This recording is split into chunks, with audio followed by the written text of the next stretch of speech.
सदियों से वैम्पायर हमारी इज्तिमाई तख़य्युल में घूमता रहा है। ट्रांसिल्वेनिया के तारीक जंगलात से लेकर जदीद शहरों की मसरूफ़ गलियों तक, जी हाँ, जिंदा लोगों का खून पीने वाले इन मुर्दा किरदारों की कहानियाँ हमें खौफज़दा भी करती रही हैं और महजूज़ भी। क्या ये रात के मखलूक सिर्फ अफसाना है, अदबी तख्लीक़ात और हॉलीवुड के बनाए हुए इफ़रीत, या उनमें कोई हकीकत भी छपी हुई है? इस तहक़ीक़ी सफ़र में हम अफसाने और तारीख़ की तहें एक एक करके खोलेंगे। हम मुख्तलिफ सकाफ़तों और अदवार का सफ़र करेंगे, मुबैना हकीकी वाक़यात को सामने लाएंगे जो हकीकत और लोक कहानियों के दरमियान फ़र्क को मिटा देते हैं, और आज के इन असल लोगों से मिलेंगे जो खुद को वैम्पायर कहते हैं। तैयार हो जाएं वैम्पायर की दुनिया में दाखिल होने के लिए, एक ऐसी दुनिया जो जिंदगी और मौत के दरमियान है, जहां तवहुमात हकीकत से मिलती है। वैम्पायर जैसी मखलूक़ात तकरीबन हर तहजीब की लोक कहानियों में पाई जाती है। जिंदा लोगों का खून गोश्त खाने वाले मुर्दा किरदारों की कहानियां कदीम मेसोपोटामिया और यूनान से लेकर एशिया और अमरीका तक पाई गई है। इन इब्तिदाई दास्तानों में वैम्पायर की इस्तिलाह अभी इस्तेमाल नहीं हुई थी। कदीम इब्रानी भी खून की प्यासी लते से डरते थे, और कदीम रूमियों ने स्टिक्स के बारे में बताया, जो एक रात का शैतान था जो इंसानी खून पीता था। तकरीबन हर तहजीब ने किसी न किसी किस्म के खून पीने वाले इफरीत का तस्वुर किया, जो अंधेरे और नामालूम का एक आलमी खौफ जाहिर करता है। वो कहानी जिसे हम आज वैम्पायर के तौर पर जानते हैं, ज्यादातर मशरक़ी यूरोप में 18वीं सदी के अवाइल में वाज़े हुई। ट्रांसिल्वेनिया, सर्बिया और रोमानिया जैसे इलाकों में ओमुपास पर यकीन इस कदर आम हो गया कि इसने इज्तिमाई हैजान को जन्म दिया। पूरे देहात खौफ में मुब्तला हो गए, और हुक्काम ने इन लोगों की सरेआम सजाएं दें जिन्हें वैम्पायर समझा जाता था। यहीं पर वैम्पायर अवैम्पायर की इस्तिलाह मगरिब में आम इस्तेमाल में आई। ये ओमुपास जदीद अफसानों के शाइस्ता रईस नहीं थे, बल्कि फूले हुए कफन ओढ़े हुए मुर्दे थे जो कब्रों से रेंगते हुए निकलते थे। आमतौर पर कहा जाता था कि ये बेचैन मुर्दे होते हैं, शायद कोई बदकार शख्स, खुदकुशी करने वाला, या कोई बद्दुआ याफ्ता इंसान।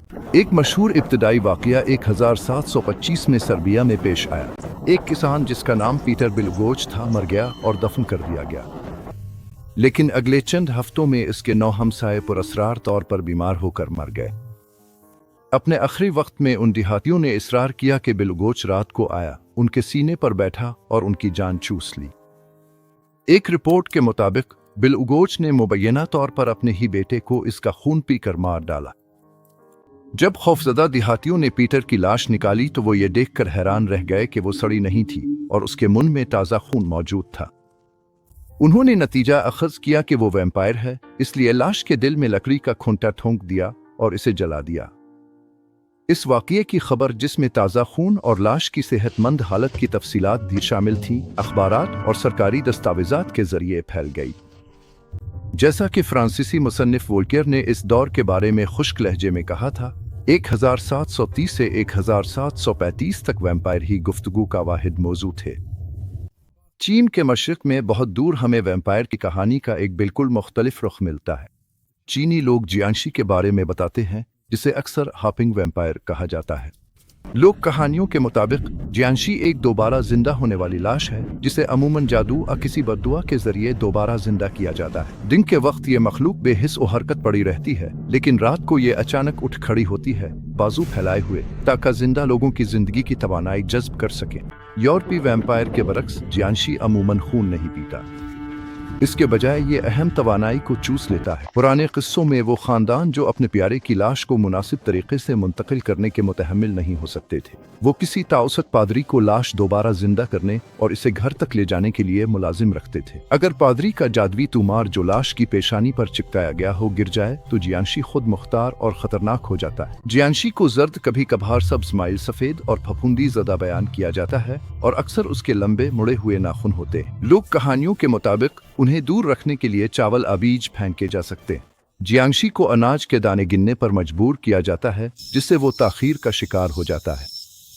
अफ्रीका के बर्रे आज़म पर वैम्पायर की कहानियां भी इतनी ही दिलचस्प शक्लें इख्तियार करती है। मगरबी अफ्रीका के घाना और टोगो में ईवे लोगों के दरमियान इज्जे की कहानी मशहूर है, जो एक वैम्पायर नुमा मखलूक है और अपनी शक्ल बदलकर अक्सर जुगनू भौनेरा आ मच्छर बन जाती है, ताकि घरों में सबसे छोटी दराज से भी दाखिल हो सके। जब ईवे गांव में रात का अंधेरा छा जाता है तो लोग अपनी खिड़कियां अच्छी तरह बंद कर लेते हैं, इस खौफ से कि कहीं रोशनी का कोई भटकता हुआ गोला खौफनाक इज्जे की भेस बदल कर ना आ जाए। ये मर्दों और औरतों दोनों पर हमला करता है, लेकिन सबसे ज्यादा इसे बच्चों का खून पसंद है। इज्जे का शिकार होने वाले अफराद अक्सर कमजोरी या किसी जानलेवा बीमारी में मुब्तला पाए जाते हैं। कोई भी तावीज़ या हथियार इसे दूर नहीं कर सकता था। कहानियों के मुताबिक अगर इज्जे ने आपको चिन लिया तो बच निकलना तकरीबन नामुमकिन था। वाहिद उम्मीद ये थी कि अगर किसी तरह इज्जे को इसकी कीड़े की शक्ल में पकड़ लिया जाए तो वो दोबारा इंसानी शक्ल इख्तियार कर लेता, जिसे फिर मारा जा सकता था। आज भी ये कहानी खामोशी से जिंदा है। मुहक्किकीन ने पाया है कि कुछ मकामी लोग अब भी इज्जे का मोहतात एहतराम करते हैं। बेशुमार दीगर सकाफतों में भी वैम्पायर जैसे अपने अपने किरदार मौजूद हैं। भारत में कदीम दास्तान विटाला के बारे में बताती है, जो एक भूत है जो दरख्तों में उल्टा लटका रहता है। मलाइशिया में पीनंगाल नामी एक खौफनाक औरत वैम्पायर पाई जाती है, जिसका सर उसके जिस्म से अलग हो जाता है और वो अपने आज़ा के साथ खून की तलाश में उड़ती है। ईस्टेक लोग सहवाटू के बारे में बताते थे। ये ढांचे जैसे चेहरे वाली रूहानी औरतें थीं जो रात के वक्त घरों में घुसकर बच्चों को चरा लेती थीं। फिलिपाइनी इस्वांग से लेकर कैरेबियन सोकोइनट तक ये दास्तानें शक्ल में मुख्तलिफ ज़रूर हैं, लेकिन सब एक बुनियादी इंसानी खौफ की अक्कासी करती है। खून और जिंदगी की असल को ताकत का जरिया समझना उन कहानियों को एक दूसरे से जोड़ता है। हर तहजीब ने वैम्पायर को अपनी तस्वीर में ढाला है, कभी इसे शैतान, कभी बेचैन रूह, कभी जादूगर और कभी बद्दुआ याफ्ता मुर्दा करार दिया।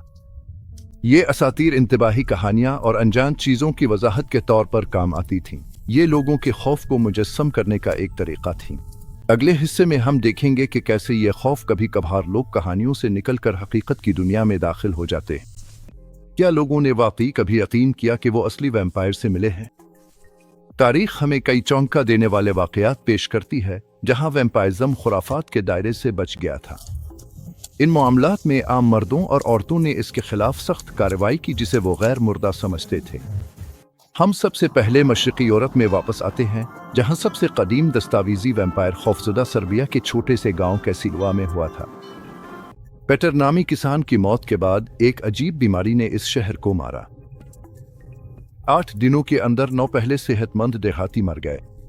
रावी वर बिस्तर मर्ग पर कई मुतासरीन ने एक ही इल्जाम से हाँप ली। पीटर बिलवोजिविच रात को आया था और उनसे उनकी ताकत चूस ली थी। मरने वाला देहाती स्क्रीन पर पीटर बिलवोजिविच। कुछ लोगों ने तो ये दावा भी किया कि जब वो सो रहे थे तो उन्होंने इसकी जाहिरी शक्ल को अपने सीने पर दबाते हुए देखा। बिलवोजिविच का अपना बेटा मुबैना तौर पर पुरअसरार तौर पर मर गया, मुबैना तौर पर उसके मुतवफ़ी वालिद के मिलने और इसे काटने के बाद। गांव वाले खौफजदा थे। एक शाही अफसर और एक पादरी को बुलाया गया जब गांव वालों ने पीटर की लाश निकाली। किसिलुआ के 1 साल बाद एक और सर्बियाई देहाती आर्नल्ड पाउल, जो एक साबिक फौजी था, मिडवीडा गांव में मर गया।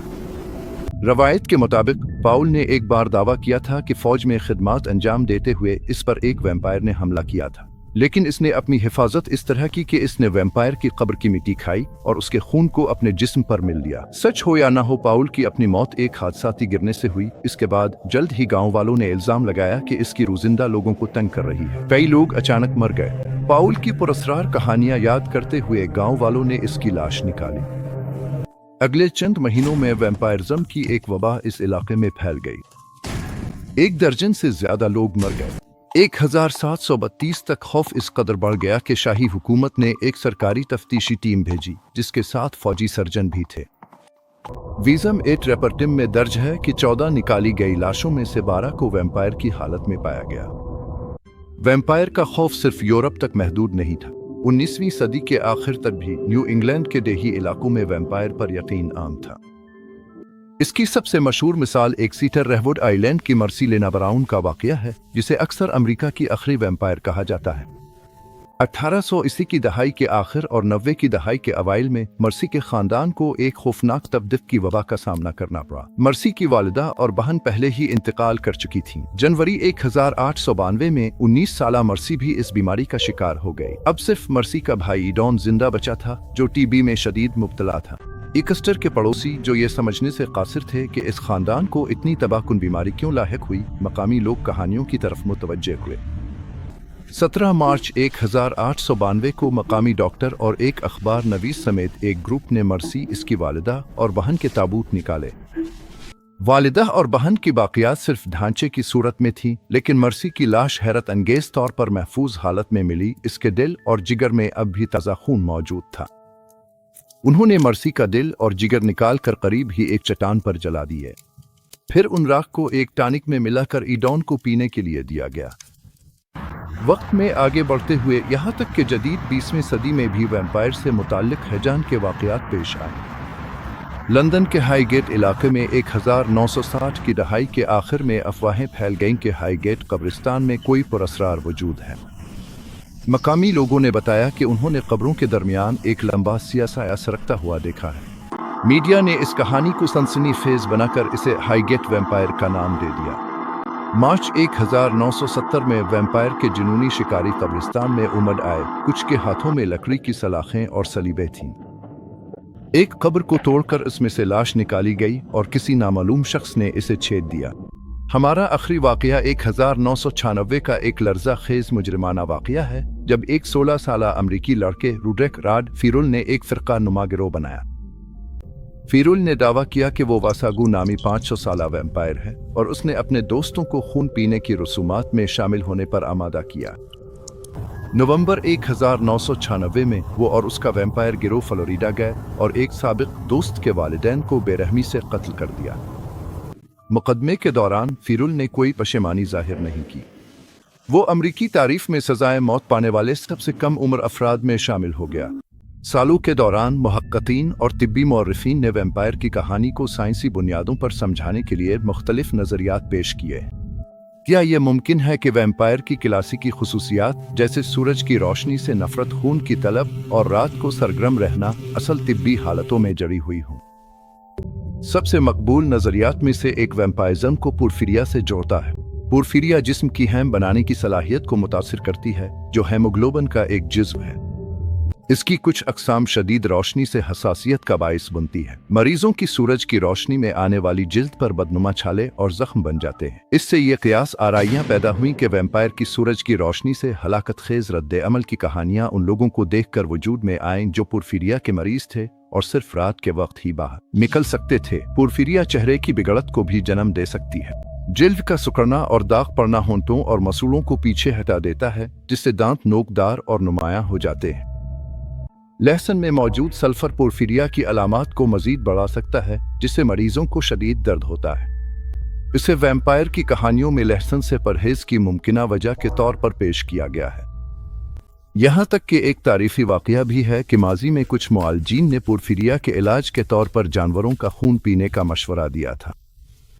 एक और दिलचस्प नजरिया यह है कि वैम्पायर की कहानी जुज़वी तौर पर रेबीज नामी मोहलिक वायरस से मुतासिर हो सकती है, जो जानवरों के काटने से फैलता है। एक हस्पानवी नेवरोलॉजिस्ट ने एक हैरानकुन इत्तेफाक की निशानदेही की। मशरक़ी यूरोप में रेबीज की एक बड़ी वबा 1720 की दहाई में फैली, बिल्कुल इसी वक्त जब वैम्पायर की रिपोर्ट्स में इजाफा हुआ। रेबीज का इन्फेक्शन ऐसे रवैये पैदा कर सकता है जो वैम्पायर की कहानियों से हैरत अंगेज तौर पर मिलते जुलते हैं। रेबीज के शिकार अफराद अक्सर जारहाना हो जाते हैं और काटने की तरफ माइल हो जाते हैं। वो तेज बो आतेज रोशनी जैसे मुहर्रिकात के लिए हद से ज्यादा हसास हो सकते हैं और इस पर झटके खौफ के साथ रद्द अमल जाहिर करते हैं। रेबीज की तारीफी जांच ये थी कि अगर कोई शख्स अपनी ही अक्स को बर्दाश्त कर सकता है तो इसे रेबीज का मरीज नहीं समझा जाता था। रेबीज निगलने में दुश्वारी और पानी से खौफ भी पैदा कर सकता है। ये तसव्वुर किया जा सकता है कि इसने इस ख्याल को जन्म दिया कि वैम्पायर मुकद्दस पानी बर्दाश्त नहीं कर सकते। कुछ रेबीज के मरीज बेख्वाबी और रात को भटकने का मुजाहरा करते हैं, जो कि भटकने वाले मुर्दा लोगों की एक खास अलामत है। यहाँ तक कि ओमोपास की शक्ल बदलने की खुसूसियत भी इससे जोड़ती है। भेड़िए और चमगादड़ दोनों आमतौर पर रेबीज के कैरियर हैं और उनको इस लानत के फैलाने से मुंसलिक किया जाता था। कुछ माहिरीन का ख्याल है कि मौत के बारे में गलत फहमियाँ और कब्ल अज़ वक्त तदफीन के इम्कान ने वैम्पायर के अकायद को जन्म दिया। पिछली सदियों में जिंदगी और मौत के दरमियान हद हमेशा वाज़ेह नहीं होती थी। ऐसे वाक़यात भी हुए हैं जब लोग गहरी बेहोशी या तिलिपटक हालत में मुर्दा समझ लिए जाते थे। अगर ऐसा बदकिस्मत शख्स अपने ताबूत में दोबारा जिंदा हो जाए तो वो चीख सकता है या बाहर निकलने की कोशिश में खराशें डाल सकता है। कभी कभार कब्रें खोदने वालों ने ऐसे ताबूत निकाले जिनके अंदर खराशों के निशान थे, जिससे जाहिर होता है कि दफन होने के बाद वो शख्स कुछ वक्त तक जिंदा रहा था। जदीद तिब से पहले ये हौलनाक वाकयात आसानी से मर्दों के बाहर निकलने की कहानियों को हुआ दे सकते थे। एक और खौफनाक वाकया भी है कि जब लाश गलने सड़ने के दौरान गैसें खारिज होती हैं तो वो हल सकती है या कराहने की आवाज निकाल सकती है। अगर किसी लाश को खूंटा मारा जाए तो गैस के इखराज से आवाज पैदा हो सकती है या सीना हरकत कर सकता है, जो किसी तवहम प्रस्त जहन के लिए इंतहाई खौफनाक होता है। जिंदा दफन होने का खौफ और उमुपास का खौफ लोग कहानियों में एक दूसरे को मजबूत करते रहे हैं। इन दोनों से बचने के लिए लोग जागते रहने की निगरानी और ताबूतों के साथ घंटियां बांधने जैसे तरीके अपनाते थे। तमाम वजाहतें जिस्मानी नहीं होती, कुछ नफसियाती भी हैं। एक दस्तावेजी अगरचे इंतहाई नायाब नफसियाती कैफियत भी है, जिसे कभी कभार रेनफील्ड सिंड्रोम कहा जाता है। नफ्सियात में इसे अमूमन क्लिनिकल वैम्पायरिज्म कहा जाता है, जो बुनियादी तौर पर खून पीने की जुनूनियत है। 1892 में ही मशहूर माहिर नफ्सियात रिचर्ड फान क्राफ्टाबन ने इस कैफियत के वाकयात नोट किए, जिन्हें उन्होंने हीमाटोमेनिया कहा, यानी खून के साथ जिनसी जुनून। 1980 की दहाई में माहिर नफ्सियात रिचर्ड नूल ने मजाकना रेनफील्ड सिंड्रोम की इस्तिलाह वज़ा की, लेकिन यह तसव्वुर अवामी तख़य्युल में जगह बना गया। कुछ सिलसिलावार कातिल अपने शिकारों का खून पीने में मुलव्वस रहे हैं। दूसरे अफराद ने अपने वहमी अकायद के तहत खून के रसूमात अंजाम दी है। क्लिनिकल वैम्पायरिज्म अमूमन बचपन में खून से दिलचस्पी से शुरू होकर खुद को खून निकालने तक और कभी कभार दूसरों को नुकसान पहुंचाने तक पहुंच जाता है। जब ऐसे वाकयात मंजर आम पर आते हैं तो अखबारात किसी मुजरिम को वैम्पायर कातिल का लक़ब दे देते हैं, जिससे ये तसव्वुर मजबूत हो जाता है कि कुछ लोगों को खून की जरूरत होती है। रेनफील्ड सिंड्रोम पुराने वैम्पायर के अफसाने की असल कम और उसकी जदीद बाज़गश्त ज्यादा है, एक मर्जी हकीकत जो सदियों पुराने अफसाने की अक्कासी करती है। उनके अलावा मुख्तलिफ दीगर तिब्बी हालतों को भी वैम्पायर की कहानियों में किरदार अदा करने के तौर पर पेश किया गया है। माजी की सदियों में खून की कमी आम थी, जो शदीद जर्दी और सस्ती का बाइस बनती है। एक खून की कमी का शिकार शख्स वैम्पायर का शिकार समझा जा सकता है। पीलागिरा, जो ग़िज़ाई कमी की वजह से होने वाली बीमारी है, जिल्द पर खारिश और अजीब व गरीब रवैये पैदा कर सकती है, जिन्हें देहाती वैम्पायर की बद्दुआ समझ सकते हैं। कुछ लोगों ने यहाँ तक तजवीज़ किया है कि हेलुसिनोजेनिक जड़ी बूटियाँ अफंदस कुरून वुस्ता के देहात में इज्तिमाई हैजान अबलाओं के नज़ारे का सबब बन सकती थी। साइंसी नुक्ता नज़र से वैम्पायर को एक मोज़ेक के तौर पर देखा जा सकता है, जिसमें एक हिस्सा पुरफिरिया, एक हिस्सा रिबीज और थोड़ा सा कब्ल अज़ वक्त तदफीन शामिल है। वजाहत की हर एक डोरी इस नक्शे के किसी न किसी पहलू को ढांपती है, चाहे कोई एक डोरी इसे मुकम्मल तौर पर ना ढांप सके। अगरचे ये वजाहतें जितनी मंतकी लगती हैं, ये इम्कान कम है कि वो लोग जिन्होंने असल में ओमुपास पर यकीन किया था इस तरह सोचते होंगे। उनके लिए वैम्पायरिज्म एक मावराई खतरा था, जिसके लिए मावराई दिफात दरकार थी। तिब्बी दलाइल जिन पर हम यहाँ बात कर रहे हैं, ज्यादातर 19वीं और 20वीं सदी में सामने आए, जब बात के मुहक्किकीन ने कदीम खौफ को समझने की कोशिश की। फिर भी वैम्पायर की कहानी बरकरार है, हर नस्ल के साथ बदलती रहती है, मगर अपनी असल कशिश को बरकरार रखती है। कुरून वुस्ता के शैतानों से लेकर विक्टोरियन दौर के अशराफिया तक और जदीद रोमानवी किरदारों तक, वैम्पायर हर दूर के खौफ और ख्वाहिशात की अक्कासी के लिए खुद को ढालता है। अगरचे साइंस ने वैम्पायर जैसे कई अलामात की अकली वजाहतें फराहम की है, फिर भी ये मुयन्ना बरकरार है। शायद वैम्पायर की असल ताकत इसकी मावराई सलाहियतों में नहीं, बल्कि इंसानी बुनियादी खौफ और ख्वाहिशात की अक्कासी में है। मौत का खौफ, नामालूम का खौफ, कुदरती निज़ाम की खिलाफ वर्जी, ये खदशात साइंसी वजाहत से कहीं आगे है। वैम्पायर की कहानी के पीछे सच्चाई की तलाश में हमने ये जाना कि खुद सच्चाई अफसाने से कहीं ज्यादा पेचीदा हो सकती है। वैम्पायर एक जिंदा लाश के तौर पर नहीं, बल्कि इंसानियत की नामालूम से अबदी दिलचस्पी की एक लाजवाल अलामत के तौर पर जिंदा है।